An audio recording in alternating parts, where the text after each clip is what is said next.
দিদিভাই কমেন্টে বলেছে তুমি শ্বশুরবাড়ি থাকো না কেন। সে অনেক ইতিহাস, সব বাবারই মেয়েদের বিয়ে দিয়ে ভাবে মেয়েরা ওখানে সুখী সংসার করবে, কিন্তু সব বাবার যেমন ভাগ্যটা সমান হয় না, সেরকম তার মধ্যে আমার বাবা একজন ছিল, তারও ভাগ্য সমান হয়নি, তাই মেয়েকে ঘরে নিয়ে আসতে বাধ্য হয়েছে।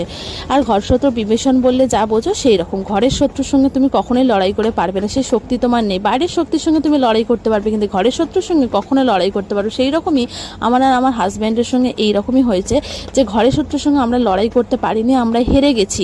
তো ঘরের শত্রু নিজেদের লোককে বলতে খুব খারাপ লাগে, কিন্তু বাধ্য হয়ে আমাদের বলতে হয়। তো আমার জীবন সম্পর্কে তোমরা জানলে মানে কি বলবো, একটা বইয়ের মতন। তো সেই রকমই দেখো, সারাদিন খাটতে খাটতে, এখানেও আমি কিন্তু ভালো নেই, সারাদিন খাটতে খাটতে আমার দেখো এমনি শরীরটা খুব খারাপ, আর আমার একটা শ্বাসকষ্টের প্রবলেম আছে, তো আমাকে মাঝে মাঝে পাম্প নিতে হয়। তো এইখানে তবু ওই রকম জ্বালাতনের থেকে অনেক সুখী আছি, সারাদিন সবার খাটি, মা নেই, তাই আমাকেই সমস্ত কিছু দায়িত্ব নিতে হয়। তো কি করা যাবে বলো।